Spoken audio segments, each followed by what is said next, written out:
Can I go ahead?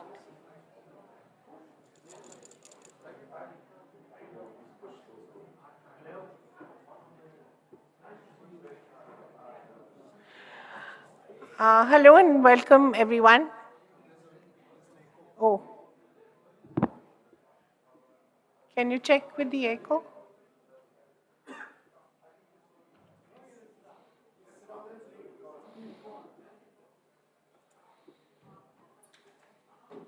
I think the conversation's already begun. Great. Thank you so much, everyone, for joining us here and live on streaming. I hope you've clicked on the YouTube link that we shared with all of you. But thank you so much for being here. It's my pleasure to introduce the person who will introduce the two speakers today, Suneet Tandon, the Director of India Habitat Center, a very, very good partner in this collaboration, the InfraKatha series. This is the 8th edition of the InfraKatha series. And I want to tell you a little bit about Suneet Tandon, although I think everyone knows him. Everyone knows him as a performer and as the president of Delhi Music School, which he says he just does by the way. That's one of the many things he does. But, he's been at NFDC, he's headed IFI, he's headed IIMC. And I think apart from the fact that you have to have tremendous management skills to do all this and terrific people skills, I think what he's done to Habitat Center, and I think it's very important, is to create a public space for conversation, for discourse, for performance, for just people to meet each other. And I think for a city like Delhi, or indeed for any other city, that's a very important thing, and I think our CEO will agree with that. As an architect, we don't have enough public spaces in the city where you can actually meet and talk to each other without an agenda. So the InfraKatha series is actually a series without an agenda, except, of course, at the back of our minds is infrastructure. So, Suneet, may I request you please to come to the stage and introduce the two speakers today? Thank you.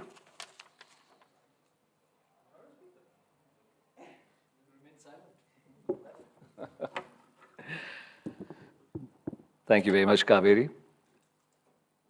As I come up here for this very, very special event, which we have been looking forward to for quite some time because of the guest who is going to be addressing us and will be in conversation with Vinayak, I am also reminded of the many, many conversations on urbanization which we held in this very hall with the late Ishar Judge Ahluwalia, who, as the sort of head of a career, had initiated that series and was very, very passionate about carrying it on right up to the very end. So my deepest homage to Ishar, and it's great to have you here, Montek, and we remember her very, very fondly.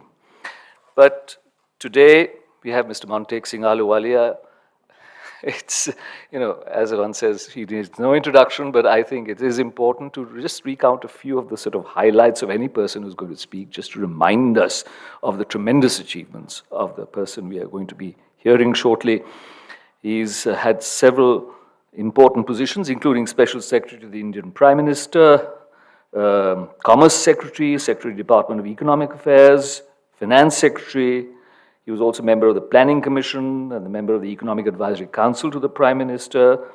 He was also a director of the Independent Evaluation Office International Monetary Funds. He holds a BA Honours Economics degree from Delhi University, MA and MPhil from Oxford University. But of course, above all, he's a very distinguished economist and has served as the Deputy Chairman of the Planning Commission for the Government of India from 2004 to 2014 and was a key figure in the economic reforms of the 90s. We are very pleased to have you, sir, on this forum. And in conversation with Mr. Ahluwalia will be my old friend Vinayak Chatterjee, graduated in economics from St. Stephen's College, Delhi University, and did his MBA from the IIM Ahmedabad. He co-founded Feedback Infra Private Limited in 1990 and served as its chairman from 90 to 2021. And since stepping down from active management, he now devotes his time and energy to infrastructure policy and advocacy, which this is part of that, as well as to nurturing educational institutions. He founded this InfraVision Foundation, which is collaborating with us in this InfraKatha series in 2022 to help shape thought leadership and drive policy intervention in infrastructure. May I invite both of you please to come up onto the dais and carry this evening forward. Thanks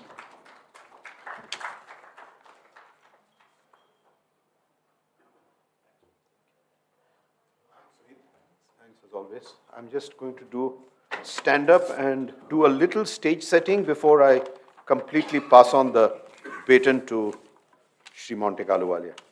What I thought I'd do is, since we're discussing PPP, I thought I'd just take 5 minutes to do a little bit of history tracing on infrastructure, the stages of infrastructure development in the country. I'm starting from 1947 to 1992, many decades, which basically saw public expenditure. Around 2.5 to 3% of GDP, which, as you remember, sir, we both jointly unleashed the GCFI, the gross capital formation in infrastructure. So those days it was about 2.5 to 3% when the Hindu rate of growth of GDP was around 3% or whatever.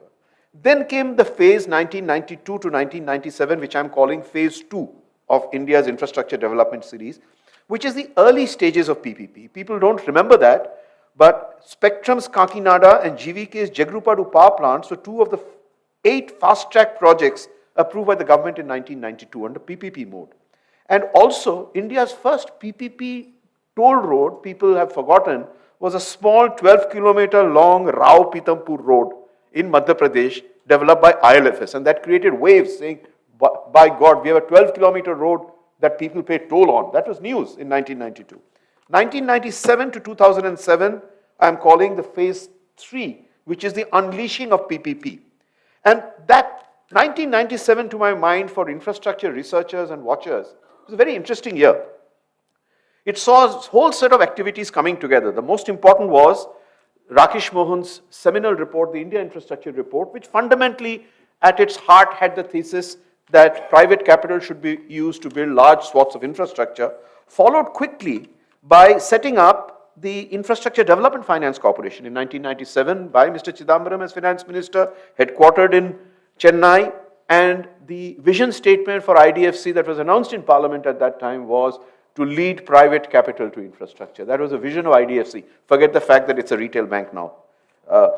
Then was the formation of the Telecom Regulatory Authority of India, Tariff Authority of Major Ports, and very importantly, an ordinance was introduced which brought into being the apex regulators in the electricity sector at both the center and the states. Please remember, this is the period 1997 to the unleashing of PPP, that stage, till 2007. But 1997, seminal year. Now come to the heights of PPP, which is phase 4. 2007 and 2012, when Prime Minister Manmohan Singh announced from the ramparts of the Red Fort that he wanted private sector to unleash animal spirits in infrastructure development. And you presided then over, sir, probably the biggest peak in private capital that happened in Indian infrastructure, phase 4, the heights of PPP. Very, very aggressive development of Indian entrepreneurship, of funding, of banks, of institutions, all that happened in this phase. And the Planning Commission in those days, I remember, was very, very strongly monitoring the extent of private capital coming in, and plan after plan, it rose from almost 0 in the early 90s. It rose to 22% in the 11th plan, to 37% in the 12th plan. And I'm aware of the fact that when 13th plan was being drafted, because I was interacting with your colleagues at that time, sir, and the plan was to take it anywhere around 45 to 49%, that half of India's infrastructure will be built by private capital, but there was no 13th plan. So that was the very aggressive phase of PPP, 2007 to 2012. And then came the big crash, which I'm calling phase 5, the stage of NPAs, non-performing assets, what Raghuram Rajan subsequently called the twin balance sheet problem, and the ill effects of over-exuberance across many, many investments, which almost led to a NPA block of close to 18 lakh crores, for which the government, the UPA government in its last year had to set up a special cabinet committee under the chairmanship of an IAS officer, under the chairmanship of the cabinet secretary, but led by an IAS officer called Anil Swarup to try and clean up that mess. 18 lakh crores was a big figure, and it put the fear of God into private sector balance sheets and banks and everybody else saying, no, we are not touching PPP anymore. So that was phase 5, which is 2012 to 2014. And come 2014 and we have a change of government.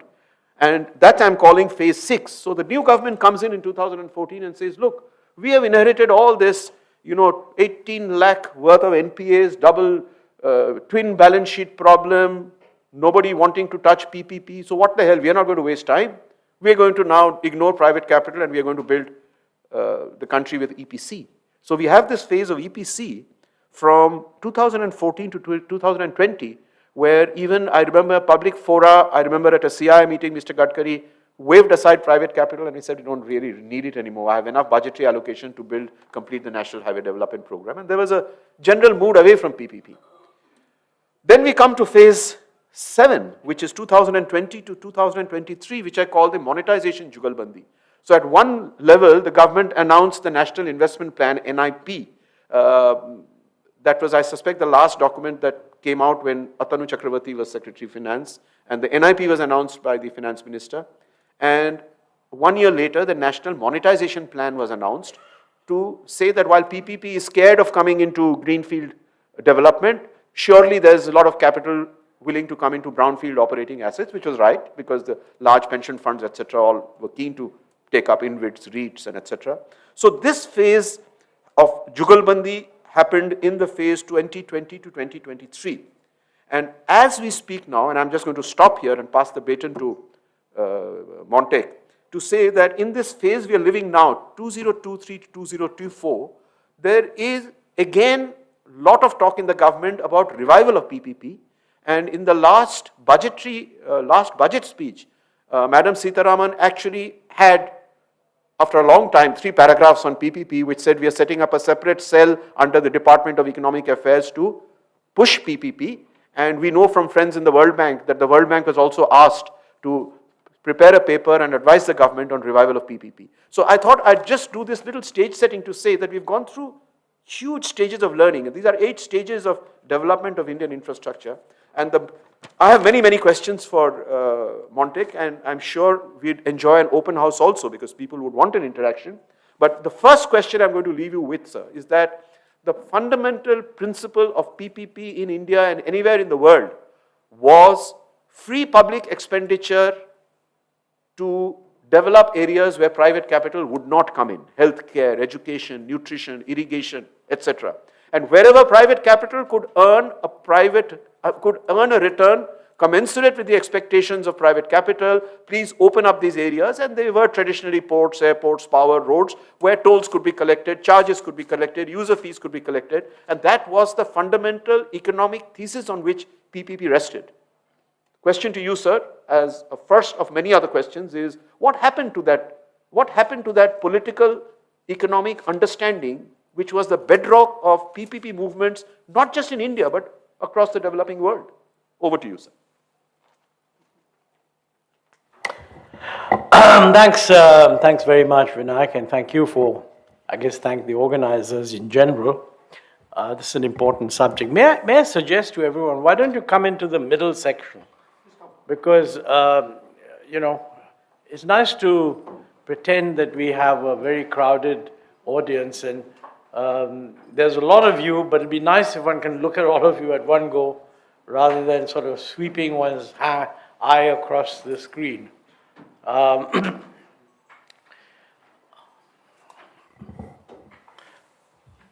Yeah. Now, Vinayak, you said what look, governments very frequently announce visions, all governments, and if you ask 5 years later what happened to the vision, things change, that things are implemented differently. I certainly am not an expert to answer what happened in the last 10 years, because I'm only an observer from outside. So I have no idea what was going on inside. But I don't want to put it in the framework of this was supposed to happen and didn't happen. I mean, the fact is that whatever we do over a long time, there are vision statements, and then there's what happens. And I think that all said and done, you started off by the early 90s, then went through these various categories. I think it's certainly true that when we began the whole thing in the early 90s, there was actually generally a strong feeling that infrastructure should be done by the government.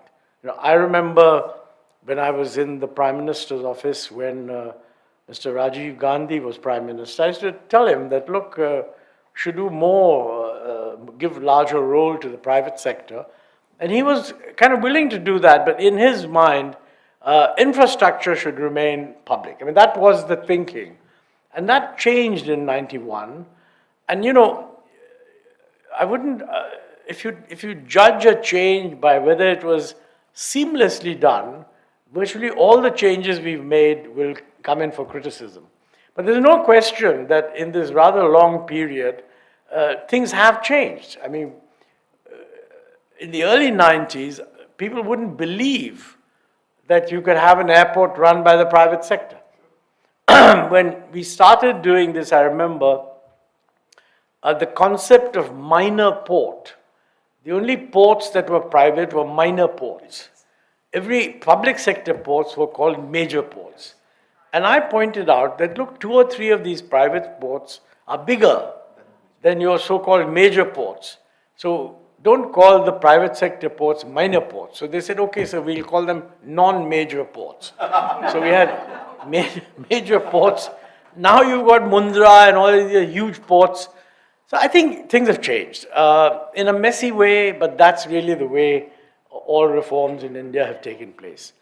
I think that, what you call public sector, if you like, PPP in infrastructure, I think you have to distinguish between a situation where you compete in the market and the other is you compete for the market. Now, these are 2 very different situations. I mean, for example, when you get rid of public sector monopoly in telecom, which is an infrastructure area, you throw it open to the private sector, and then the private sector competes in the market. I mean, you have old Jio and Airtel and Vodafone and also the public sector companies. They're competing for the same market, basically. And then the question always is are the terms of that competition fair? Similarly, when it comes to privatizing, let's say, Air India, Air India ends up competing in the market. But when you privatize a port, you're not competing in the market, you're competing for the market. I mean, you compete to get the concession to run this particular port. Once you get that, you are a monopoly supplier in that particular port. So I think the criteria are a bit different. However, in each case, I mean, the ultimate public test of whether the thing has gone well has to be, first of all, whether the quality of service has improved or not. I mean, if the quality of service has not improved, then the thing has failed. The second is it's possible that the quality of service has improved, but people feel that the terms on which the concession was given was unfair.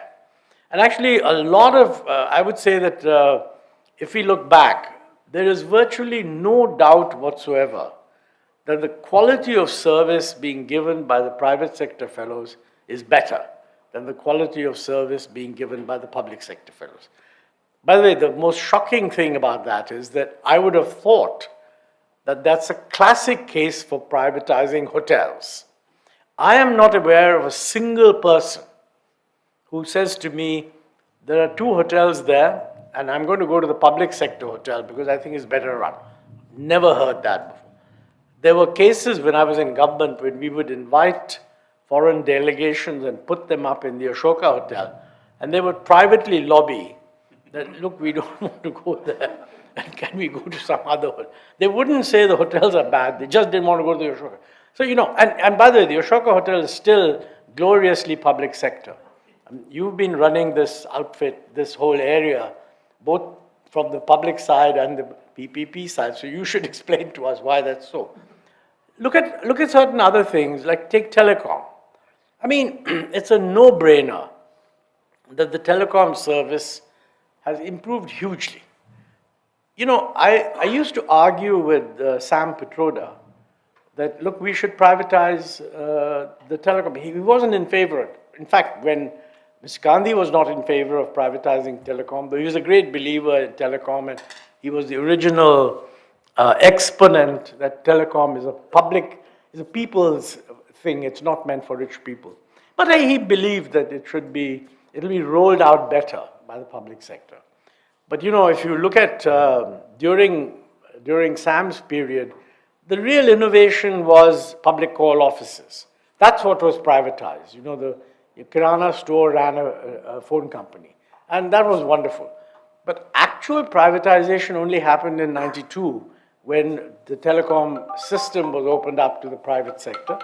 And let me just put this off.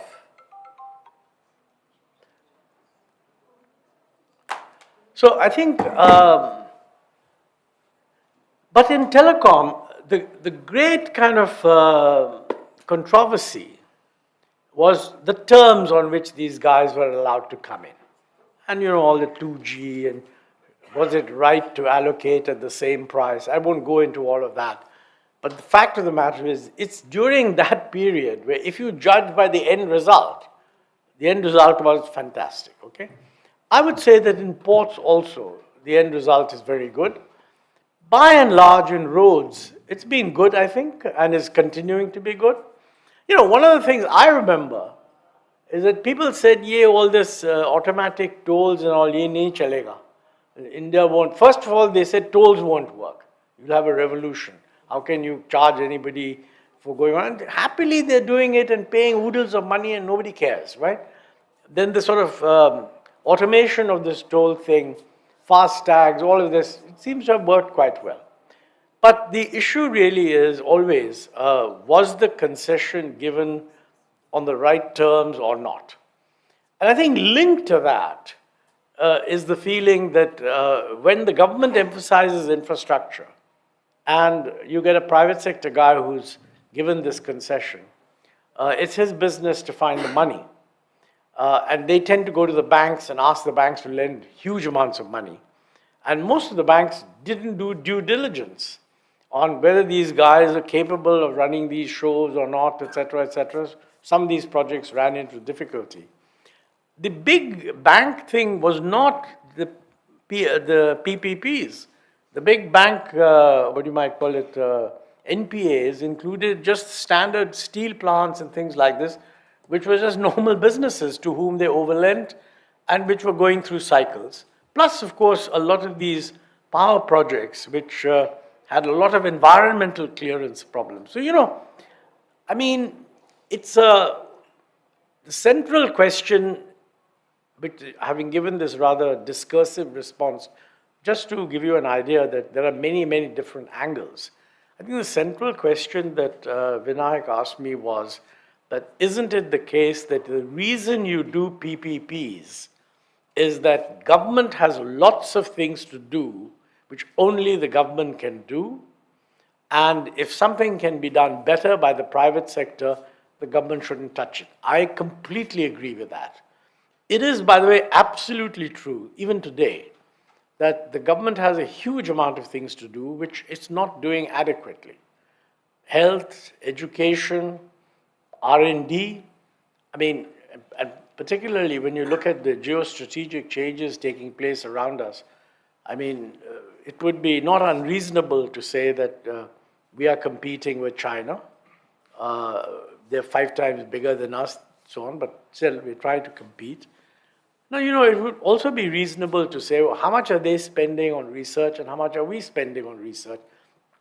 And the result would be embarrassingly bad for us, which means that obviously that a lot of this has to be done by the private sector, but a lot has to be done by the public sector also, especially when it comes to research in agriculture and so on. So, you know, when you add up these things, plus defense, because we are not spending nearly enough on defense, given the kind of, if you like, the neighborhood that we live in.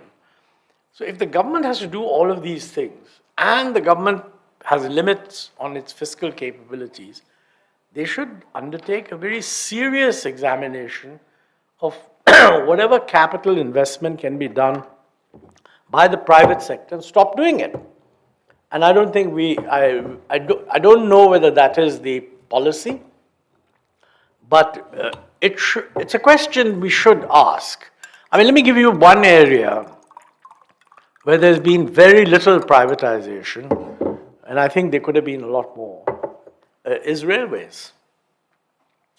Now, I think when I was in the Planning Commission also, we had said that the redevelopment of the Delhi railway station, the Delhi railway station is absurd in the sense that there's a lot of positive vibes about India right now, which is good. And I think those vibes are reinforced when somebody lands in either Mumbai or in Delhi. In fact, just before I left office, a good friend of mine, Stanley Fisher, who was then vice chairman of the Federal Reserve, came to Delhi for some meeting. And he sent me an email saying, I'm really impressed with the new airport. Congratulations, this is the first time you guys have done it. Now, I just wonder if the same fellow had gone to take a train journey to Delhi railway station, he would not have believed that we are ready to take off. So, I mean, we were very conscious of this. In fact, I had gone to Beijing. I was really impressed with what Beijing had done with the railways. And we tied our railways up with the Chinese railways people to say, look, could we not learn a little bit and so on. And interestingly, that arrangement had to be amended because I received a letter from the Planning Commission in China, it's called the National Commission for Development and Reform, that look, you signed this thing with the Railway Ministry, but we have to change this now because we abolished the Railway Ministry. There is no Railway Ministry. It's now become a corporation. I mean, we thought, we had said we should do something similar, and virtually everyone I know, including Rakesh Mohan, has been asked to do a thing on railway reform. Most recently, the late Bibek de Brois, sadly no longer with us, did an excellent report on railway reform. In between, there was a Sam Pitroda report also. That was long of it, but I think the hardcore stuff was these guys. And I mean, I looked at Bibek's report, and all the previous fellows who had written reports on the same subject came to me and said, there's not much original in it because ye to meri report mein bhi hai. So I said, look, if teri report mein hai or nahi hua, so don't you want Bibek de Broy to say, but this should be done from now onwards. So in that sense, it was a very complete report, and I think it went beyond what the previous guys had done. But the honest truth is it's not been acted on. I think he submitted it in 2015 or something. Okay. Now, I don't know why. I mean, what is stopping? The simplest thing, in my view, would be let's start with the stations. I mean, the running of trains is one thing, the running of stations, completely different thing. I mean, we should just privatize the major railway stations. It's not being done. And privatizing the Victoria terminus, now called the Chhatrapati Shivaji Maharaj terminus, whatever, it's a wonderful building. I mean, it would be a terrific PPP project. And I urge Vinayak, you have a new government in Maharashtra, maybe they can add some kind of persuasion to do that. But there are lots, one can give lots of such examples. I mean, Air India is a good example where something has happened. I mean, but the government quite rightly got rid of what would have otherwise just gone on to get them broke. Let's hope the Tatas make a good job of it. But we need a systematic application of the principle. How much money do we really have for capital investment? And how much capital investment do we need? And, if we are serious about Viksit Bharat type projections, we need twice the capital investment than the money we've got. I mean, we don't do medium-term planning anymore, but somebody should do it in government. And the moment you say that, then it has to be that each ministry should be told, what is your privatization plan? That's what we did actually in the 12th plan, because we set up a separate committee and we got Dr. Manmohan Singh to agree to set up a cabinet committee on infrastructure in which the secretariat would be the planning commission, not the cabinet secretary. Cabinet secretary didn't like that idea, understandably. But the main thing we did was we said, let's get every ministry to say what its target is, and let's get them to say how much is public and how much is private. We're not going to tell them do one or the other. I mean, if they can say we're going to do all of it, and that's consistent with the budget they're getting, okay. But it was very clear that they were not going to get that budget. So if you're not going to get that budget, what are you going to do which is private? I think we need to do something like that. And frankly, if you do that, each of the major infrastructure ministries should be told, okay, bhai, what are you planning to do and how much money do you think you're going to get? There isn't a planning commission now, but there is a finance ministry. So you add up, in the first instance, they may say, we're going to do all this in the public sector, and for that we need X lakh crores. Then you just ask the finance ministry, are you going to give them X lakh crores? If they're not going to give them X lakh crores, then you iterate, and you would automatically get them directly involved. And what we said we would do is that we would monitor whether the ministry was able to achieve its own targets in the privatization area, and if not, why not? And I think you need that kind of pressure to get things going. There were hundreds of problems. I mean, you know, and I mean, my former colleague, now late Gajendra Haldia, did a lot of work on increasing transparency, which is actually being used even now by the ministry. Ways of how do you invite a bid, transparency in inviting a bid so that you make sure that you're getting a good bid. And once you get a good bid, just allocate it and leave it to these guys. So I think those problems can be resolved. I want to make just one point, and that is the one of the recent chief economic advisors, Arvind Subramaniam, who's now, I mean, he's gone back to academic life, but he writes frequently. You know, he coined a very good phrase in his first year as chief economic advisor. That's when the twin balance sheet problem was there. He sort of said, we face a problem of stigmatized capitalism. Yeah, I remember that. Now, you know, what it meant really was, it's very difficult to ask people, I mean, if you say, let's do it PPP, you say, oh, private sector, I'm in favor of private sector. But you know, infrastructure private sector is going to be big companies. It's not going to be little things. And I think we are very happy dispensing loans for very small categories, because nobody believes that if you gave a loan to some reserved category person or deprived person or other person, that he applied personal pressure. But giving a loan to a big company requires, you have to be sure that nobody's going to accuse you of having done something wrong. And if every firm that is capable of implementing a project is going to be what Arvind Subramaniam calls stigmatized, then it's going to be very difficult to allot in projects.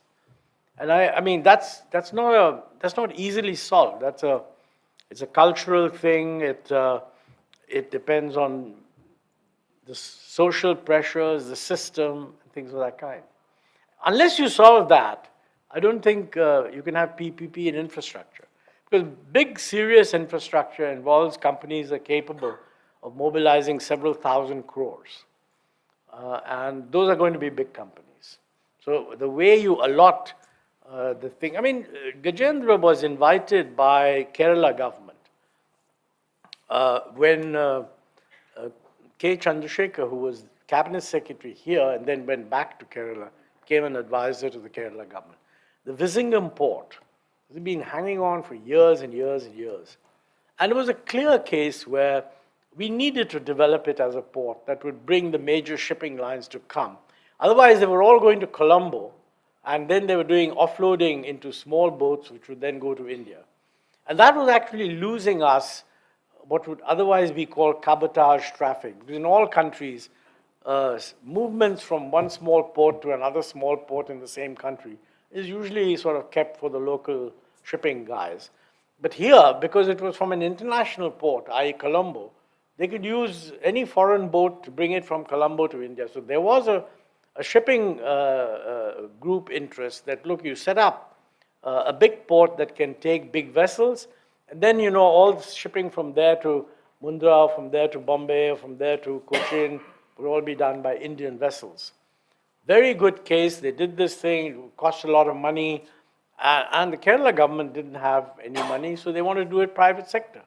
And they got Gajendra Haldia to prepare the bid, and he prepared a whole bunch of bidding documents with great care.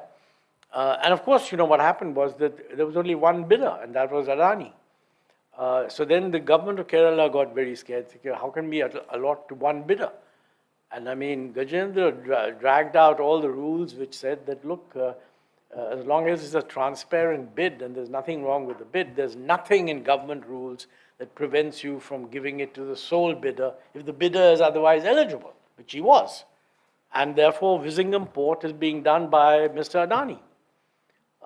But, you know, there was lots of unhappiness at whether we'll be criticized. Now, I mean, most people knew that Haldia was such a sort of stickler for the rules that if you caught anyone in Delhi and said, "Ke bhai, ye bidding mein kuch scam hai," and then you told them the documents were done by Gajendra Haldia, they would say, "Nahi, fir scam nahi ho sakta."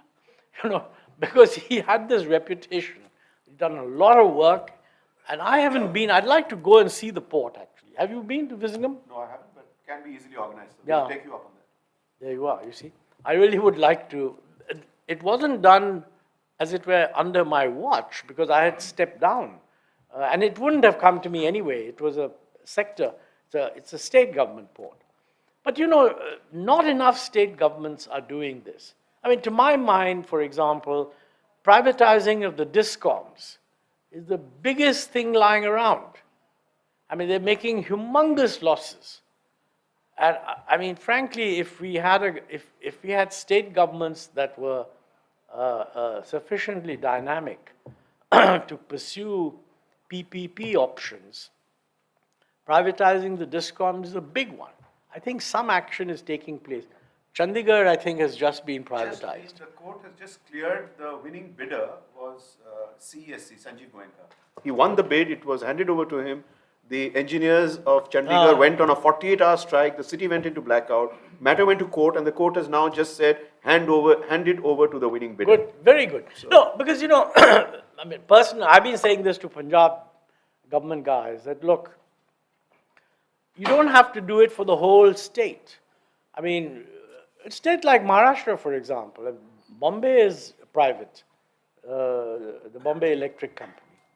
They could take Nagpur and some of the surrounding areas, distribution, and privatize. May I come in on this, sir? So the prevailing policy that is likely to be unleashed, we have heard, is that the government is following a different track. They're doing what you asked, but states are being advised, and I hope you'll see this news soon because we've been told it's kind of almost ready to be announced, is what is called the second licensing. That we are not going to privatize the discom, but we are going to allow private sector to pick any viable cluster and with its own money invest in almost a parallel network because the existing networks are very decrepit, and private sector can choose a certain cluster with a peri-urban or a certain area and be the second licensee, which quite honestly, even with the capex required to duplicate a network, still I've seen some feasibilities, still works out pretty viable. So clearly they're looking at a parallel. No, but let me put it, this is not a good idea. Tell us why. Because I'll tell you why. I mean, what you're doing is, if you're privatizing a discom in an area and you're expecting another company to lay private lines parallel with the ones that the existing discom is laying, it just doesn't make any sense. I mean, it makes a lot of sense if you were to privatize the, as it were, the infrastructure and modernize that massively, and then let anybody use it. But to have the existing discom infrastructure, I mean, the way you think it's going to work is basically that, you know, You're going to incur the expenditure of laying parallel lines. You're hoping that all the customers will go to this guy. Then the public sector fellows will say the only reason our lines are bad is that you're not allowing us to invest. And you will say that we are not investing because your losses have been very high. And they'll say, but he's got some money, so forget about the past losses. You improve my lines, I mean, it's just complete. You know, these are, I mean, I can guarantee you it's not going to work. We'll see. But I'm going to ask you one question. Do you disagree? Yeah, okay. Do you disagree? I partly disagree because then let's discuss that. I'll tell you why. The political head, UP has been trying to privatize major, they've cut up the state into so many different areas. Siraj, you would know about this. And it's been years since state governments, other than Orissa, which at one shot handed over practically the entire state to Tata Power 3 years ago, but single bidder, the tremendous headwinds from the existing unions establishment is such that privatization doesn't seem a political viable option, but market access. After all, airlines were allowed to operate when Air India existed. Telecoms were, so providing market access, which is private players were allowed to come into the market even when VSNL existed. So you're following the principle of allowing market access without privatizing the incumbent public sector player. So the principle I am not against. Whether it can happen or not, it will probably happen in some quarters, it may fail in other quarters, but the principle of providing market access let's look at it, look at the principle in the following way. I mean, the reason why it worked so well in telecom was that nobody had to lay any lines. I mean, mobiles, I mean, the sort of connectivity is through the air. If you have to lay parallel lines, that doesn't seem to me to be a very sensible way of running an electric distribution system. I mean, what you could do, if you're really concerned, is to pull out the entire the line laying activity into a separate company and allow the public sector DISCOM and some private sector guy to buy electricity and use the common network. But that's too complicated. It's the problem with the railways, sir. Same thing. You allow private sector to use a network owned by the public sector, it just doesn't work. So, and in many cases... Well, it works. I mean, in Italy, for example, you have the common network, but you can take a train which is a private train or a public train. And we could do that too. And no reason why we can't. Let's see how it plays out. It will depend on a hell of a lot of legislative and political support. But No, once you add that, nothing can happen. Let's be clear. I mean, look, the truth of the matter is, what you need is a political leader who simply starts on the operation that the guys who are voting, whether in the legislative assembly or the parliament, they really don't have much of a mind of their own. So, I mean, if you have a strong leader saying, look, this is what I want to do, and you must support me, they'll all say yes.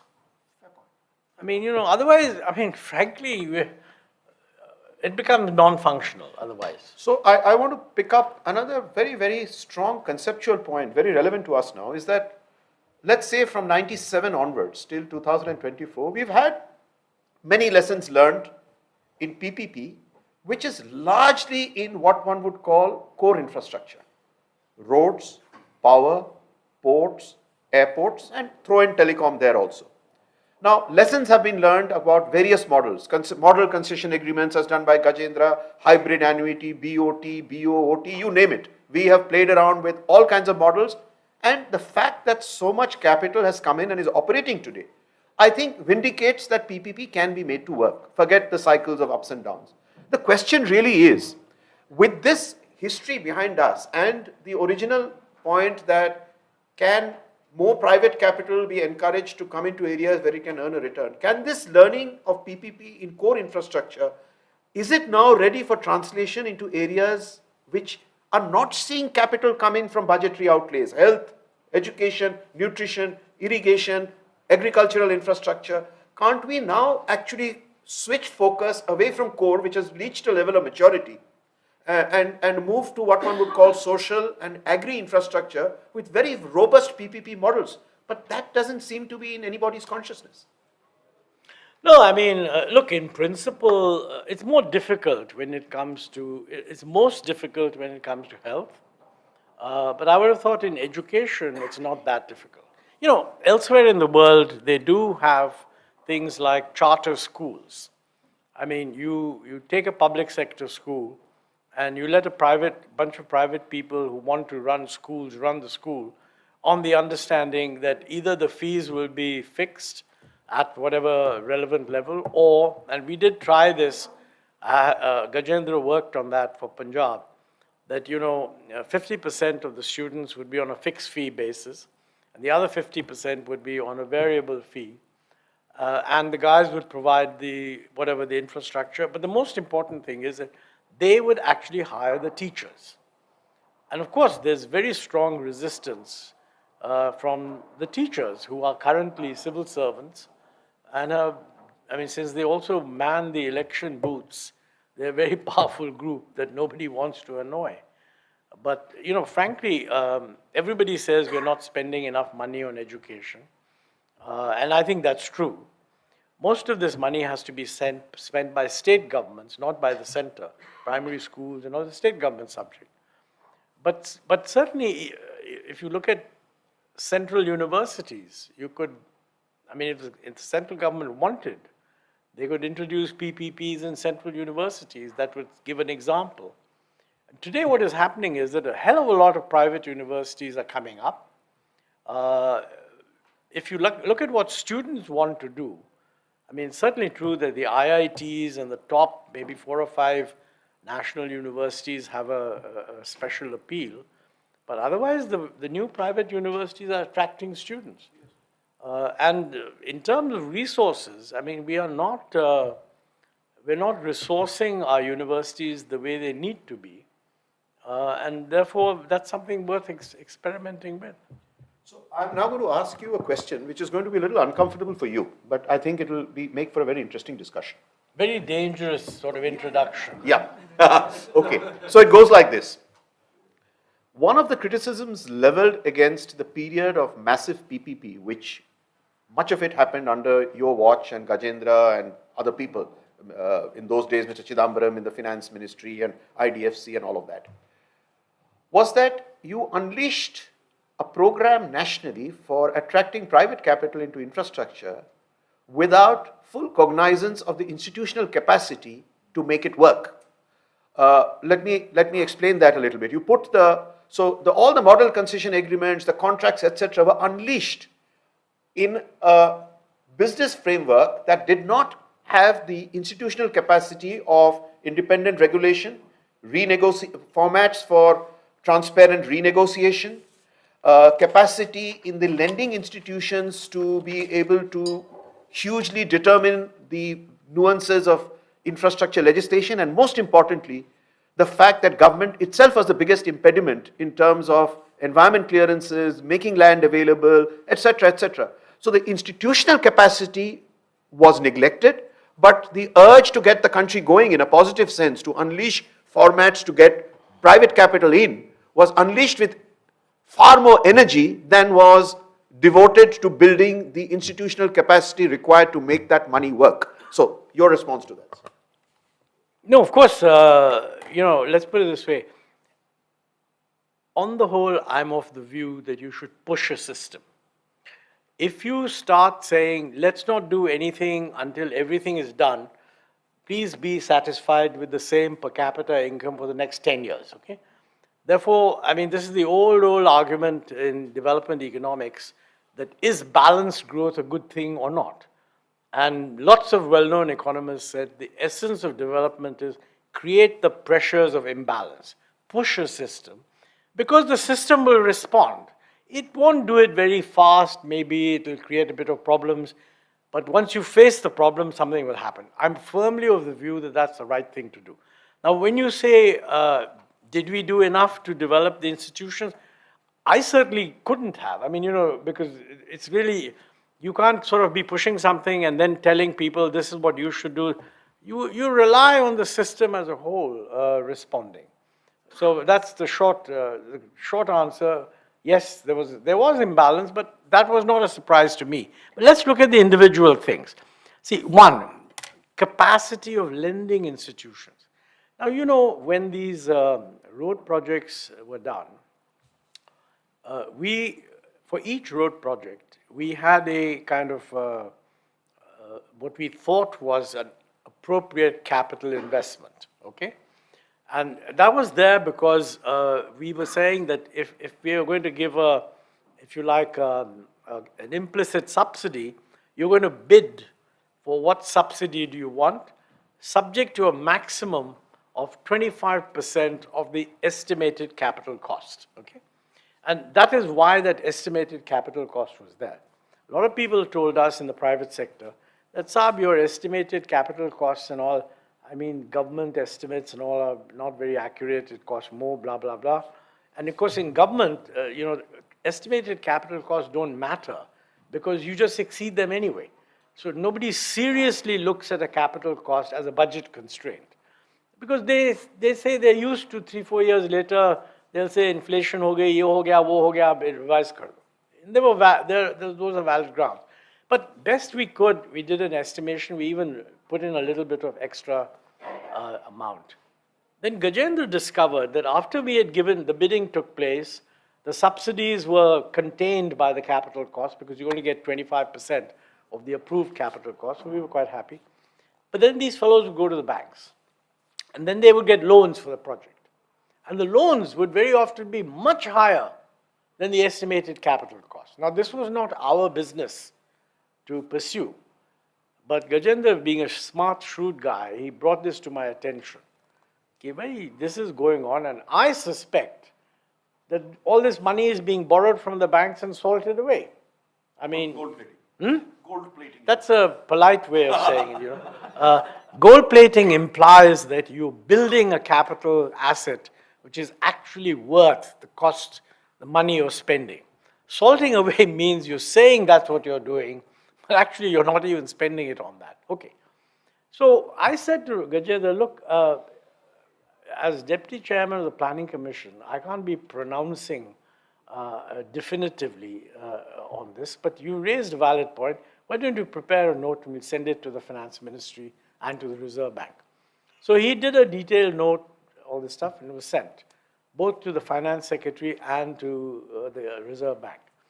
We didn't get much response from the Finance Secretary, but we did get a response 3 years later from the Governor. And the Governor said, you know, we have also noticed that banks are lending too much, but this is part of their privilege. I mean, we're not supposed to do micromanagement of the bank, which is also true. So, I mean, just a good example, it's interesting that we are saying that our banks, which have been nationalized for God knows how long, running a good banking system, can't actually do an investment of a project. I mean, maybe for the first year it may have been difficult, but it would not have been difficult for these banks to get SBI Capital or something to do proper project analysis. Now, you might say that having found that this is not happening properly, should we have stopped the whole thing? Or is it better to let it rip and then see what happens? And I think we did the right thing. We did get some bad projects, but then those things suffered in due course, etc. Environmental clearance is there, you're absolutely right. I mean, frankly, you know, that is something that we have just not, and I don't think we've done it now either. We just don't seem to have a way of working out how to sort of make this transparent. Now, you know, it must be said to, what's his name, Jairam Ramesh, who was then Environment Minister, and he was in charge of all these tiger reserves. So one of the things that would happen is that chaps would go to the coal ministry and say, well, we want a coal mine. So they would allocate them a coal mine which is in a tiger reserve. And so, I mean, they shouldn't have. So Jairam said, look, let's have a general policy. No coal mines will be allocated if it's within a tiger reserve. And public sector was not happy with that. I'm sorry, private sector, they're not happy with that. They said, no, I think you should allow flexibility. Flexibility means what? I mean, some of them would say, well, you know, now we have ways of mining which don't disturb the forests, etc. I mean, the other view is that they must be just bribing someone to give them the approval later on. So I think the whole environmental clearance thing is a mess. And I don't know how, I mean, we can't resolve that problem very simply. But I think we need to have a much better way of working out what are we going to allow and what are we not going to allow. But certainly, I think some transparency. I mean, if there is a tiger reserve, we should just say no coal mines will be allotted here, period. And therefore, if somebody wants a coal mine, he should go and get some coal mine somewhere else if it's available. So that's on environment. Regulator, I don't think the regulators are that bad. And all said and done, it's a difficult, I'm not sure any environmental, I mean, any PPP that was seriously held up by regulatory misperformance, if you like. But maybe you have some examples, we can discuss that. I think the last point you made is the ability to renegotiate. That really is tough. And I think, look at it this way. Many private guys, fellows I know to be good fellows, would come and tell me that, sir, please don't call this public-private partnership. Because the moment the contract is signed, there's no partnership. Because you view us as crooks, and we have to do everything that's in the contract, no matter what we say. Nobody will change the terms. And the way the Prevention of Corruption Act at that time was framed, it did say something like, you know, even if you have not taken any bribes, but you've done something which favors the other fellow, you can be held responsible.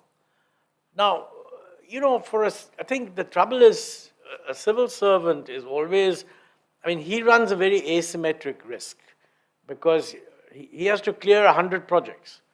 98 of those projects may go very well and be excellent, and one gets screwed up. He'll be caught on the one that gets screwed up. So his incentive has to be that he should not run the risk of falling foul of any regulation. It's very difficult to devise a regulation that does that. So we thought of something, I think Kelkar also had in his report.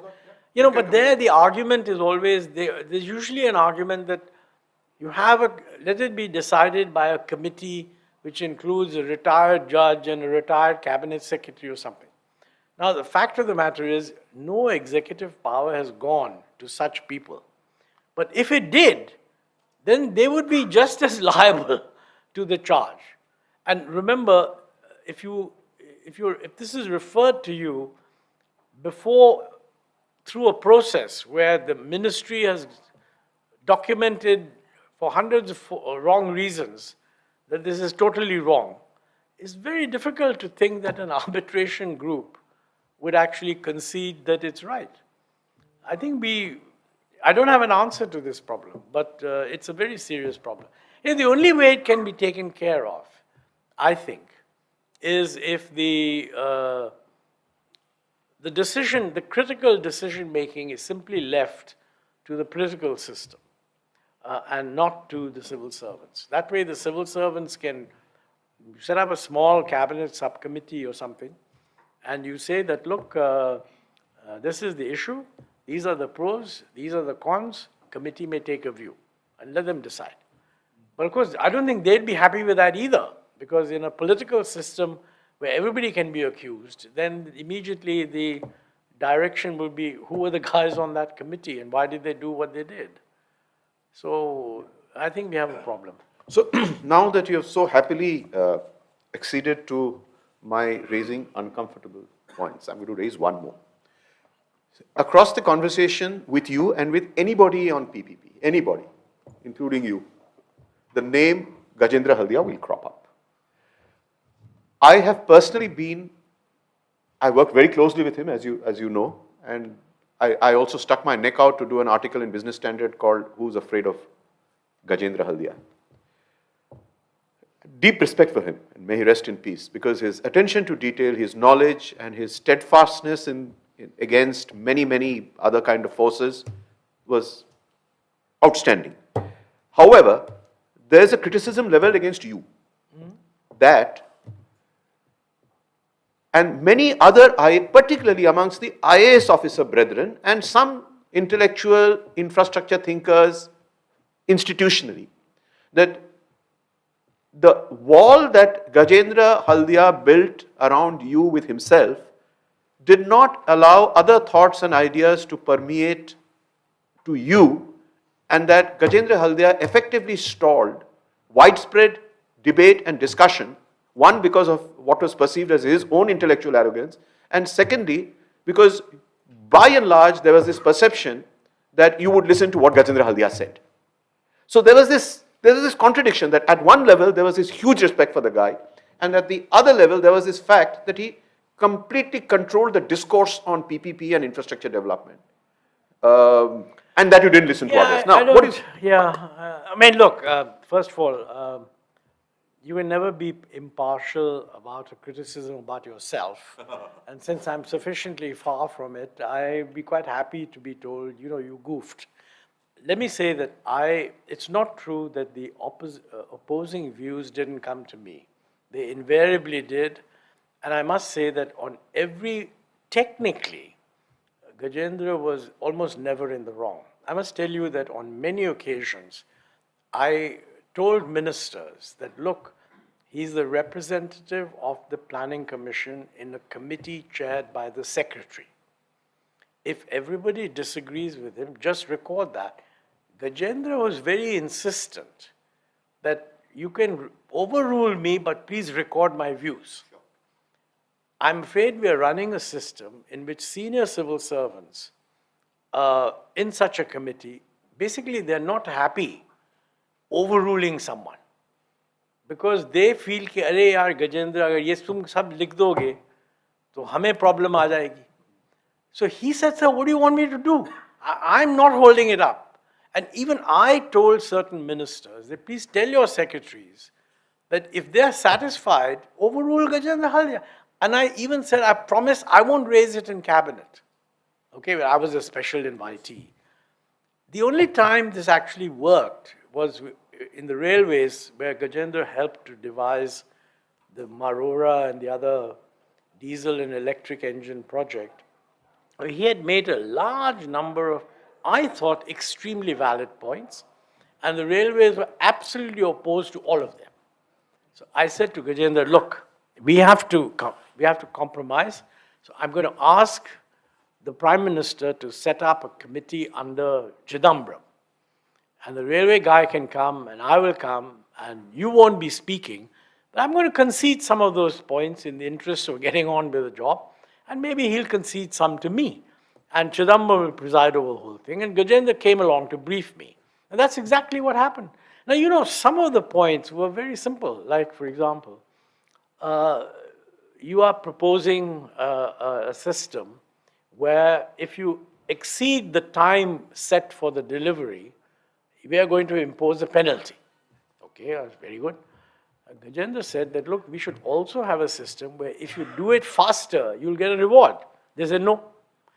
And Gajendra said, look, if you do a general equilibrium analysis, if you allow this to happen, then in the bidding, it'll be reflected and they will give you better terms.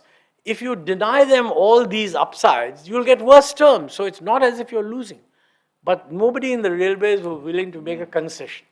Now you tell me, as an economist, he was absolutely right. But sometimes you have to concede in the system of learning. The other problem in the railways was that the financial commissioner changed every year. And these are complex projects. So every time a year passed, the new financial commissioner wanted to take another look at the whole thing. Still, we managed to get it done. But it's very sad that the UPA weren't actually able to invite the bids on these projects that were called. But to the credit of the successor government, I mean, the bids were invited by the NDA, the Modi 1 government, which took over. Projects were awarded and they're functioning. And quite frankly, yeah. I stuck with it from 2006 to 2015. As Madhepura got built. Oh, okay. You were the country head of Alstom. How did it go? Sir, if I may say, I can say this publicly, long retired for you. He won't remember, but he triggered things I can say that clearly. With a simple question such as, what will it take for a company like yours to participate in India to build plants of the scale of a BHEL? That was a challenge question in 2006. In railways, it was Mr. Batra who was the chairman of the railway board. Similar question separately to say, we are happy to have you participate with equity. And I still remember the words clearly. I remember the month was October 2006. And I almost fell off the chair in the chairman's office. What if we gave you 74% equity? I said, excuse me, and 26 railway? Yes. But we'll have to cap it at 100 crores for 26%. Otherwise, XYZ, Cabinet Committee on Infrastructure, etc., will play in, and there will be delays if you agree. And he talked the same way to Siemens and GE and everyone else. And I participated in almost 100% of all the meetings of Mr. Gajendra Haldia from that day on till the first time the bids were called in 2009. Unfortunately, Achar Sanghita stepped in, February of 2009, and the tenders were postponed. For a variety of reasons, they carried on for another 5 years, postponing. And I can tell you that we finally did pop the champagne in Paris 9 years later. There you are. And a big example of, I mean, I don't want to get into too much detail because it has other issues, but the way the privatization of Delhi airport, ultimately the turns that it took. So we are all aware of that, where Gajendra Haldia's seminal dissent note changed the course of the privatization of Delhi airport. But now let's move away because this is something that, can carry on. I want to ask you another question. But I'm glad, let me say for the record, that having brought out what I know is a gut reaction of many of your government colleagues frustrated at Gajendra Haldia, you allowed me to put it in a certain context. And we've got some examples where it worked well. So, and this is, small things, the huge involvement of major companies in producing diesel engines. It's massive. Examples in the world, I can tell you that. There you are. So now I'm actually, critics of PPP today refer to this point, and I want your reaction on this, saying in many of the sessions where PPP was pushed by the international institutions like the World Bank and ADB and others, British systems were held up as an epitome of how PPP institution building should be done. Their famous 3P office, Ofwats for water, British rail privatization under Thatcher, etc. The funny thing now is that many of them have come to have serious credibility problems. British Rail, the operations are getting renationalized. The British public want water renationalized, and evidently the epitome of PPP handling is no more what was held out to be, and that is a very significant criticism, saying, look, the country that was touted as having the best institutional capacity for PPP is floundered. What the hell do you expect us to do on PPP now? No, I think that's a very, that's a very valid point, that this point is made. And certainly British Rail is quoted frequently as an example that, I think the short answer is, things can always go wrong. But the fact that things can go wrong, if you just followed a public sector model, some things would be going wrong. So here, yes, some things go wrong. You have to work out whether it would happen in your case also. I didn't think that we would privatize all of Indian rail operations. But certainly, for example, Concor. Why can't you privatize Concor? And today, we want the private sector to come in with logistics companies. And I've written elsewhere on climate change that we should encourage, the railways will now be going electric, which is good. We should encourage more private sector companies to do the kind of, if you like, the direct connection, last mile connection with customers, put in the sort of technology where you can know where your packet is moving, et cetera, et cetera. For this, private logistics companies have to make a lot of investment. They will only make the investment if they are sure that they are getting a level playing field vis-a-vis Concor in the movement of containers. The only way they'll be sure is if you privatize Concor. If you don't privatize Concor, nobody in his right mind will believe that they will be given equal treatment. And as a result, you're not going to get the sort of logistics investment that we need. Now, interestingly, now we recognize that logistics is a problem. I mean, all the relevant fellows are saying we must do breakthroughs. But this particular point is sort of left hanging. Railway establishment again, tremendous resistance. It's not a matter of railway establishment. Is the railway establishment capable of resisting a political decision? I don't think so. Yeah. So you've got to get a decision at the political level. You know, otherwise, I mean, after all, that's what Margaret Thatcher did. Sir, I completely agree what you said just now. The most important feature which I would like to mention with respect to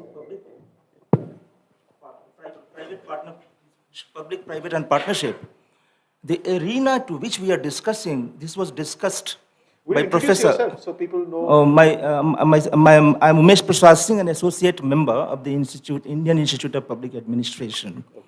So, sir, what I would like to focus that public-private and partnership, what we are discussing, this was very rightly mentioned by Professor Amartya Sen in his very famous research that he did also on welfare economics, that he spoke about the welfare of the people.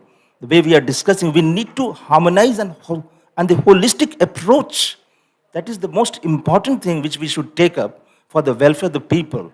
That's what you discussed, and I really, it's really appreciate. This is what I mentioned. I think now that questions have started coming from the House, I think one of the reasons many of you are here is an opportunity to also interact and not just. So I'm actually going to throw the House open, and please use this forum. It's one of those rare occasions when we get to air our views and thoughts with Montek. So here I've got a hand up. Sir, please introduce yourself. And my only request is, many hands will come up. Please keep your questions and your interjections brief. Myself, Jagveer Rawat, and I want to ask a question on a very different track. That's public cooperative partnership. And that's an innate institutional situation, at least in Amul and some districts like Banaskantha. It's a very good evolutionary story, public cooperative partnership in the wake of the new ministry we have. And we see a very good ecosystem of innovation developing in that one district. Even I can say 1 crore liter milk is processed by the district milk union in a day, in November and December. And the district milk union is itself is kind of a brand other than Amul. So my question is, the public cooperative partnership, which has a very good ecosystem, vaccine and embryo transfer, and even small problems. I myself was involved into 3 problems, like innovation in embryo transfer technology. So there is a case for public cooperative partnership. I think the question is on cooperatives as a tool for public-private partnerships. No, I mean, there's no question. I mean, the Amul model, the milk cooperatives model is a success. And it does work quite well with the government, if you have a good state government keen to do it. And maybe it can even go beyond milk. I mean, for example, I think in Maharashtra, all the strawberry production.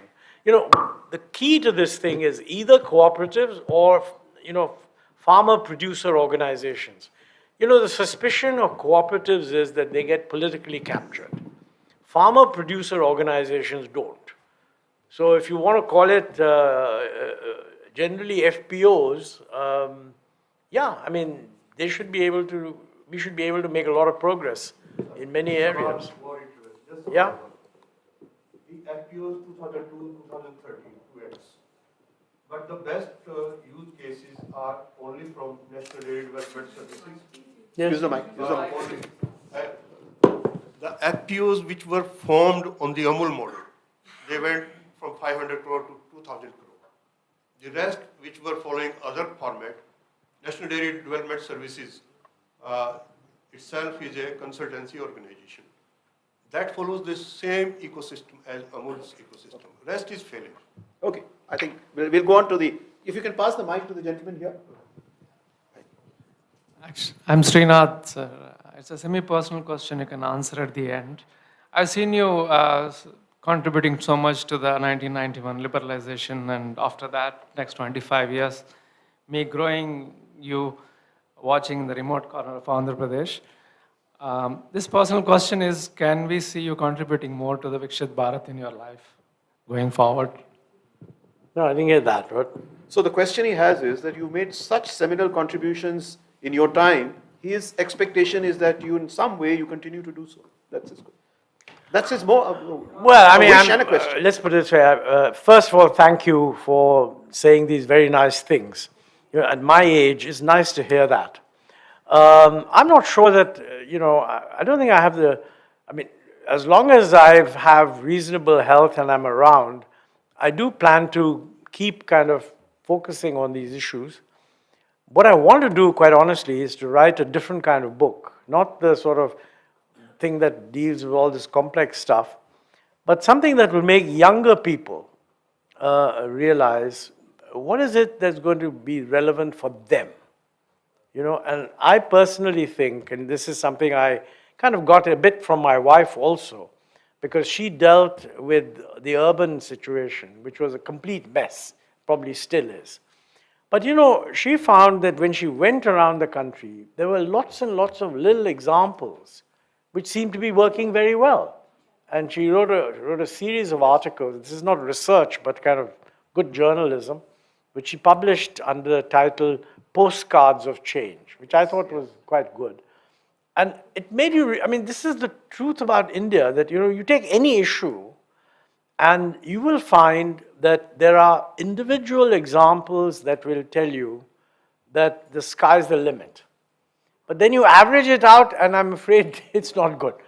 Look, this young man, Gukesh, who's become the world chess champion, he's an example of basically, he doesn't come from any elite background, although he comes from middle to upper middle class background, professional parents, but in some small part of the country. He's not sitting in Bangalore, he's not in Tech City, he's not in Chennai, and so on. And I don't think he went to IIT either, but he's become world champion. That means that, the capacity of, and all these guys in the cricket team, when I was young, all the cricket team guys were children of Nawabs and all. It was just assumed that only the very upper classes could play cricket. But that's visibly not the case. The place is full of, and these women cricketers and another bunch. So there's a lot around the country. There's a lot of potential. The only question is, what are the environments that would essentially make these sources of dynamism actually flourish? And I have a feeling that, the government has a very big role in that, but not a kind of cloying, detailed planning role. And if the government, a lot of when I say government here is not central government, it's state government. We're not 90% of the discussion on policy in this country is on central government policy. That's because all the intellectuals want a job in the central government. It's amazing that none of these guys lobby the state government. I don't know why, It's not fashionable. It's not fashionable. It's not fashionable. It's not fashionable. You have to be in Delhi and give gyan to government, and your status, More fashionable. your status is defined in the pecking order. It's kind of. But anyway, sir, you have a. The name's Alok Jain, a retired bureaucrat. How often has renegotiation been demanded in major projects, and how has it been managed in the last 10, 15 years? And is this in any way linked to the demand for salting aside a certain amount of money? Is it linked in any way? I don't think we have any kind of structured mechanism for renegotiation.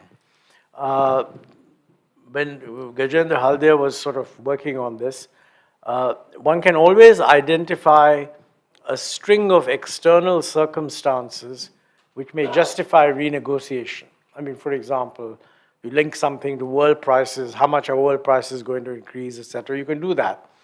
But as somebody told me that, it's impossible to anticipate in advance the many, many things that can go wrong.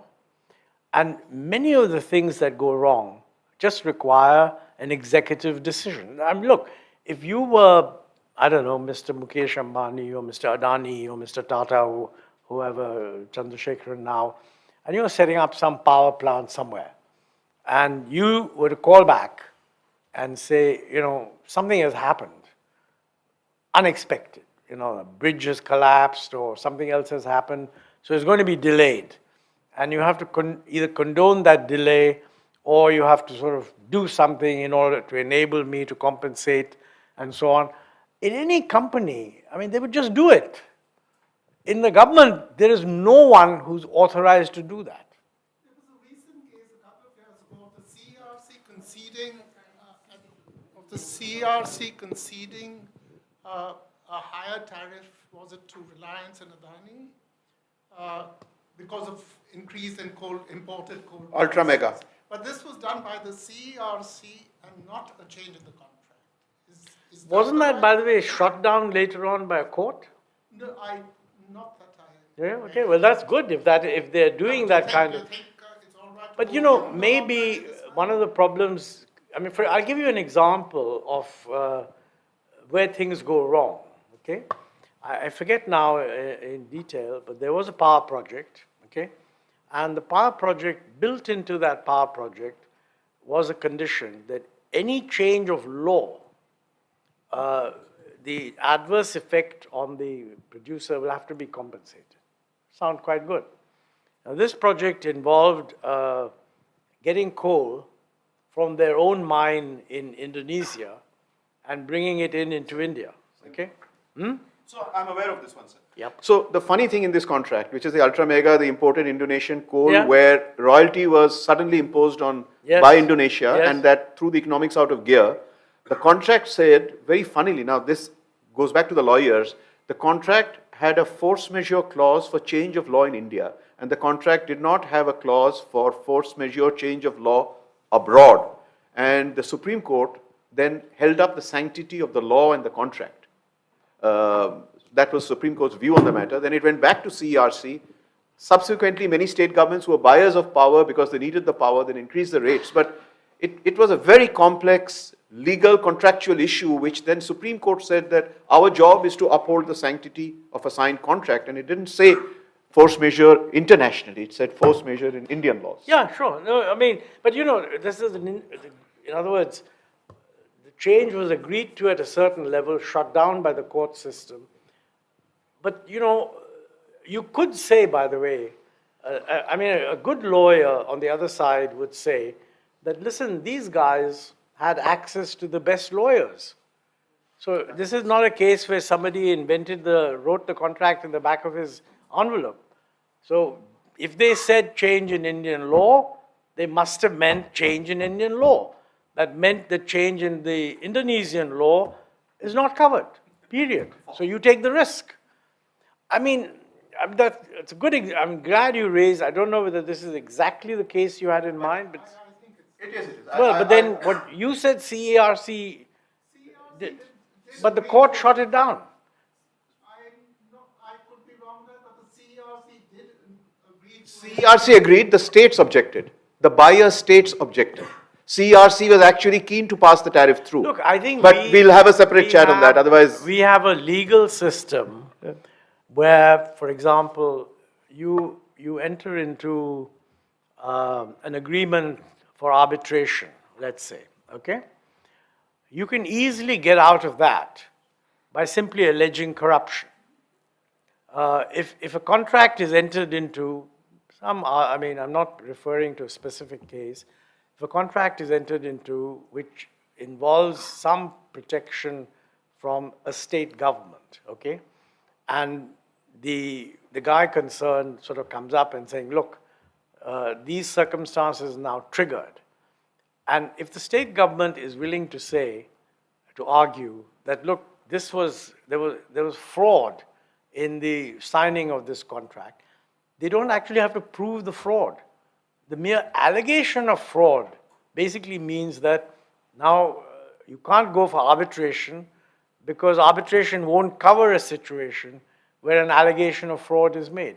And so, of course, one view would be that, look, the Indian legal system must first pronounce. And if the Indian legal system finds that there is no fraud and you're exonerated, it's okay. And if you said, and this will take 3 months, nobody would mind.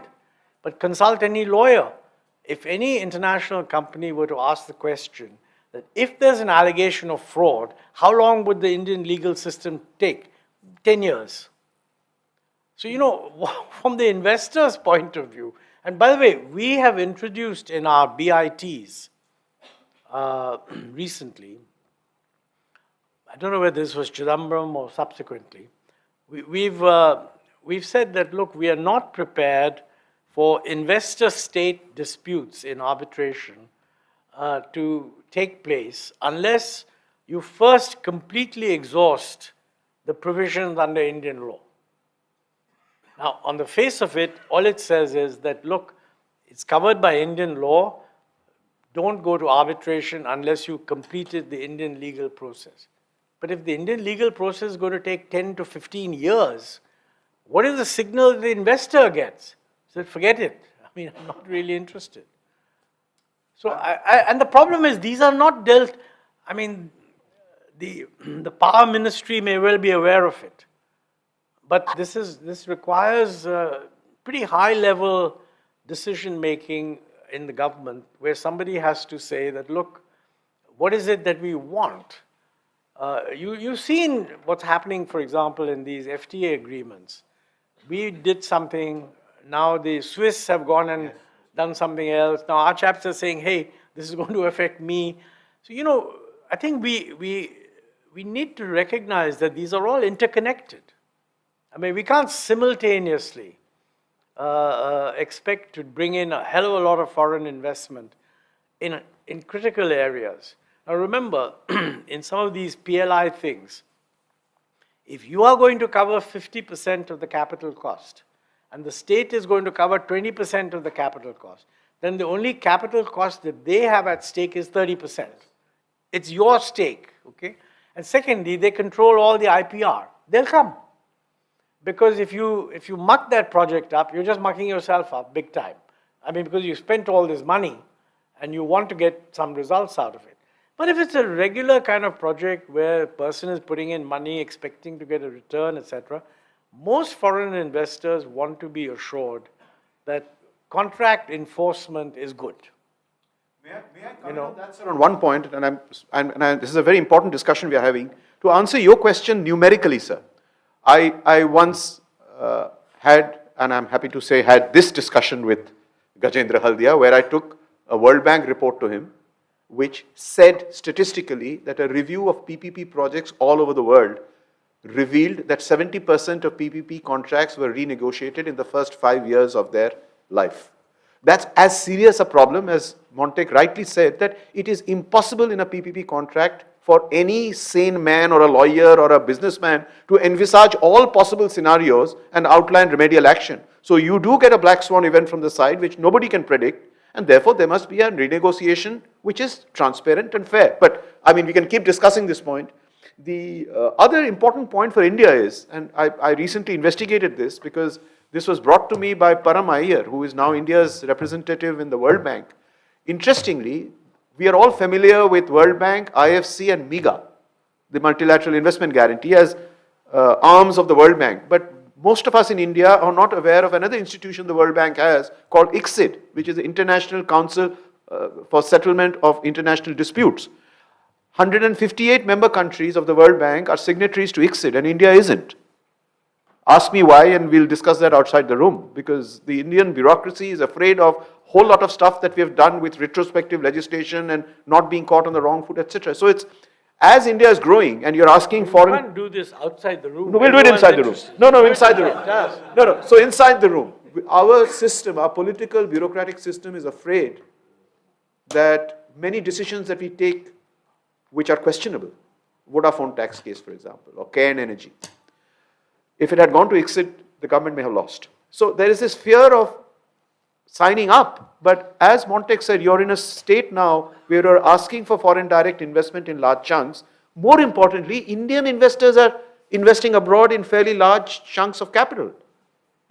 So not being a member of World Bank's ICSID, to my mind, is dysfunctional. And therefore, I mean, sane voices should speak up for that. But having said it, so these discussions can go on and on. On Ultra Mega, there were two projects. One was Reliance Sasan, domestic coal with a captive, no issues, runs very efficiently. The other was Tata Power. These were the only two, and Tata Power had imported coal. But we'll, look at it differently. Now, I have a question from Praveen Kangta. Praveen. Hi, Mr. Ahluwalia. Praveen, I work in a philanthropic foundation. I hope that before you retire, we see another M document from you. But my question to you is like slightly more selfish, right? You've talked about the government, you talked about the market participants. What is the role that you think for think tanks, for foundations in this specific area? Is there, for example, a research agenda for the next 5 years? The kind of questions that you talked about require very high degree of technical capacity within the government. Is there a role that foundations, think tanks can play? And are there certain questions in your mind which may be helpful for the next 5 to 10 years? You're also associated with a think tank, so even putting that hat on. No, I mean, look, clearly think tanks can play a role. I mean, look, frankly, the big problem with think tanks, and I'm sort of what is called a distinguished fellow at one of the think tanks. I don't run it, and I'm not really, it's not a full-time thing. But the biggest problem with think tanks is that your friends in industry do not want to fund independent think tanks. These poor guys can only get money from foreign donors, and in all countries, that leaves them very open to question, and that's happening right now, as you can see. Now, if we are going to be whatever the third largest country in the world, and we will shortly, it's a disgrace that we don't have think tanks that don't rely on foreign money. I'm not objecting to, if you want to set up some institution to help some low-level, not low-level, but minimal-level health and that kind of, fine. But a policy think tank, in my view, should not be funded by a foreign institution. But we have no dearth of industry guys who are willing to fund universities abroad, set up chairs abroad. You try and get some money for them from Indian think tanks. Now, one of the problems, by the way, is that they don't seem to value at all that creating independent opinion, not academic, but think tank opinion in favor of one or other policy would be good for Indian business. They're quite happy doing the lobbying that they do with their own internal think tank. Internal think tanks are not think tanks. They are just sort of, they're good lobbying operations. But I'm absolutely convinced that we need these think tanks. Fortunately, we have a few, but I can tell you when I talk to them, the biggest problem is they can't get much money from local funders. And they now, quite rightly, I think, want to avoid getting foreign funding. So, Praveen, I have to say, has been very humble. He represents one of the most successful and valued think tanks, which is the Convergence Foundation that has set up Ashoka University and has done many, many other things. So he's one of the pillars of that establishment. But having said it, I'm going to go to the gentleman there. Ashoka University is wonderful. That's a university. Yeah, but it's set up with...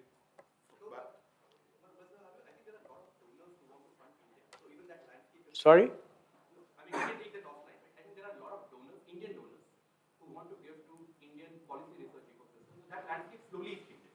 Slowly. We ourselves are a beneficiary, sir. The InfraVision Foundation that has invited you today, sir, we are beneficiaries of local funding to be. Good. And hopefully more is coming. So. But this is an example, by the way, of capacity building. Because, we need to push for policy, even if think tanks are going to take another 5-6 years to be funded. Hopefully it'll happen. Yeah, the gentleman there, please. So my name is Dr. Rajesh Saigal. I'm a Chief Legal Officer Energy Business with Adani Group. So my primary question is basically with regard to dispute settlement in infrastructure projects. We all know that our courts is already overloaded, and in between I think government has taken initiative of bringing the utility bill, resolution of dispute way back in 2020. I don't know what's happened that. But there is no such institutional mechanism so far in India which address the actual infrastructure, especially the construction dispute, because that actual played a delay and which caused, we know many projects, like for example, if I quote Reliance recently, Reliance Metro case. The first time in commercial arbitration, curative petition has been provoked in Supreme Court.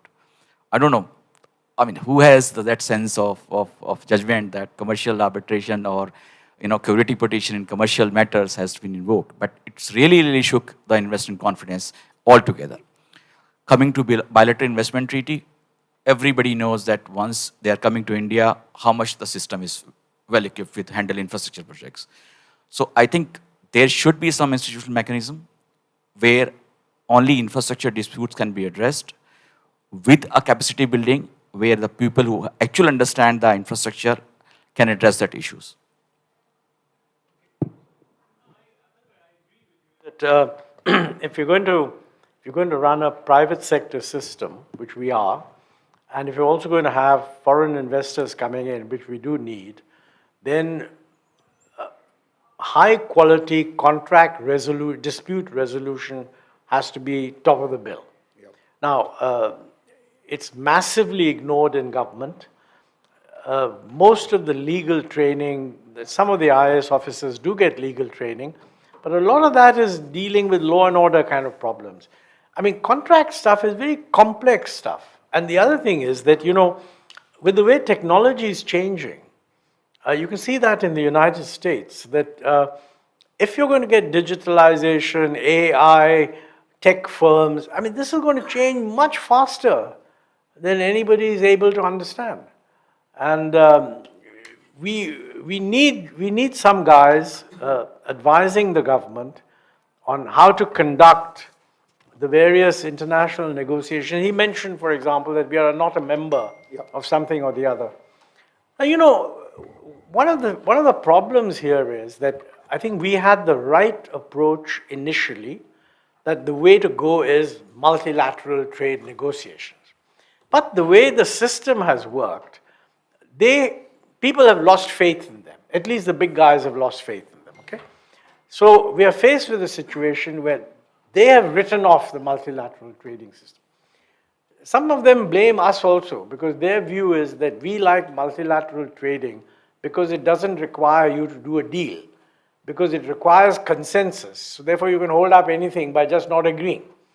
And their view is that we are more concerned with not getting a deal than with doing a deal. So we are the exact opposite of Mr. Trump. We don't believe in the art of the deal. We believe in not letting deals happen. So what has happened? Everybody is now negotiating in what is called plurilateral fora. Outside the WTO, but 100 countries agree on something. We are not even joining these discussions on the grounds that we will only join in the multilateral forum. But if the rest of the world is making its rules happily, in the end, do we really believe that they will ultimately say, oh dear, India wasn't included, let's cancel these rules and at the most, they'll say, but you're very welcome to join. But you will have to join on the rules that have been agreed. So I don't see why we are staying out. In fact, the correct thing for us to do is to join, do whatever we can to make it reasonable, and in the last minute, if we don't want to join, we can stay out. But we're not even joining. Now, I'm not an expert on what's happening on trade negotiations, but what I'm surprised at is neither the legal community nor the industrial community is actually raising these issues. And these are not issues that are critical of the government. I mean, after all, what the government is saying, I mean, top guys in government are saying, we want to do better in exports, wonderful. We want to be part of the global value chain, wonderful. We want to invite foreign investment, wonderful.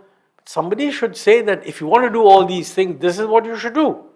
And let your ministries tell you whether they're doing the same thing, and if not, why not? And then they should discuss with industry.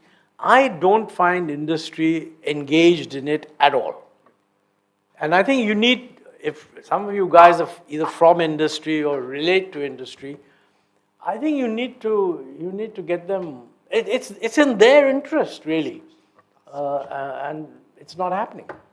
Okay, so I'm supposed to wind up the session at 8:30. It's almost going to be 8:40. So I'm going to take one last question from Sunand and then we'll close the session. Sorry, you were wanting to come in. Crisp, very quickly, and then Sunand, and no more questions after that. You can give it to him. Sir, I want to add up on the questions regarding the Will foundation. you introduce yourself, please? Sir, my name is Bhuvneshwar. I'm lawyer and founder of the Law Awareness Society organization. So, related to the foundation and the NGOs, NGOs and foundations plays very important role in the development of the nation. So, sir, like if any student on their level wants to start any organization, and if any businessman want to start their foundation, sir, the student have to also pay the same amount during the registration. Like when I was in my student, so this need to be changed according to you. Okay, that's a bureaucratic No, thing. I mean, make a representation to the relevant ministry. Yeah, this is the last question. More in the nature of listening and, sir, it goes back to even older times, the time of GE in the 1980s and 90s.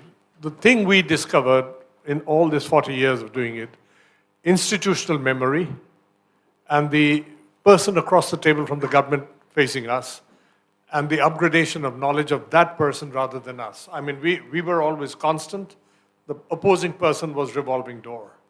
So how Australia solved it, University of New South Wales created a chair for PPP, believe it or not. I mean, I knew the first professor there. And that came out of the Sydney Harbour Tunnel experience. And that could be something which could be done here. And one more for the record for you, a conversation with your colleague Surya Prakash Sethi resulted in the... Who? Surya Surya Prakash Sethi. NTPC bulk tender, all the factories got built. So India now has about 40,000 megawatts a year production capacity against the 5,000 that was there in 2006. It works. Okay. On that happy note, it works, sir. We are ending this. We are ending the seminar on that. Those two words. Very good. It works. And no, we'll close the session. No, sorry. So thank you very much. Any closing words from you, Montek, before we just all... No, I just want to say that thank you for inviting me, and you know, I'm not fully aware of what the current policies, etc., are. So you should view my reactions as those of an interested outsider. But what I'm really struck by is that we have a lot of people with a legal background, and actually, my own experience was that, say, compared to the United States, where the lawyers are very much in, neither as government in those days, government was never informed by really good legal opinion. In fact, most of us, when we were involved in the budget, we would have something on the file which laid out, you know, what we thought was needed. And then it was sent to the law ministry.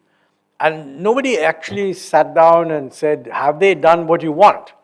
And my son, who's a lawyer, frequently tells me the trouble with you economists is that you think you want a law which does this, but you don't subject the draft that comes back from the law ministry to a critical examination. Does it really do this? Or do all kinds of other things? And I'm glad that there are people now taking an interest. And there's even a thing, I think this Vidhi Legal Center is doing some work, etc. I think we need a lot more of that kind of stuff. But you know, I'll give you one wonderful example of Indian industry ignoring law. Because, you know, in the old days, during Narasimha Raoji's period, there was a feeling that if you've tied up with a foreign investor and you have an investment with him, he shouldn't be allowed to dump you and set up another company. Because, you know, very many of them had agreed to 40% equity, and we are now allowed 51% normal. So a lot of these guys went to their domestic partners and said, look, we want 51%. And the domestic partner said, look, I don't want to give you 51%. So obviously they felt that there was a risk that the chaps would go away and set up another company. So they were actually allowed, government at that time sort of trying to moderate antipathy, said, okay, you know, you can only set up another company if you have the approval of the original one. I mean, to do so, otherwise you're not. And there was one case where a person had signed up with a Korean company to produce refrigerators. And the Korean company wanted to set up another company to produce refrigerators. And this lot said, look, I mean, you've got a legal signed contract with us, so we can't have you do this. So they said, no, you look at the contract. The contract says, we give you the exclusive right to produce this model of refrigerator. We're producing a different model now. Now, you know, if they had a halfway decent lawyer read that contract, he would have told them that, look, if you really don't want the guy to do any other refrigerator, you better phrase it this way. So, I mean, as we get into big bucks, it has to have a much higher quality of legal input. Now, the government also needs the same thing, and they don't. But then, you know, my legal friends tell me that the government will never be able to get good legal advice because you can't afford to pay for good lawyers. Thank you, sir. Okay. And a round of applause for Montek, please. That was a lovely conversation, sir. Thank you. Thank you very much. I hope you enjoyed yourself too. Yeah. I think Kaveri has come to the conclusion that you have a shortage of shawls in your wardrobe. Right? So I don't know because she's bringing one for you. Also, sir, most lawyers were in the government or are in the government. So thank you very much. Just a token of our appreciation. Thank you. And you're joining us for dinner. What do you do when it's hot? You keep it in the cupboard on top, right on top. And you take it out after Diwali.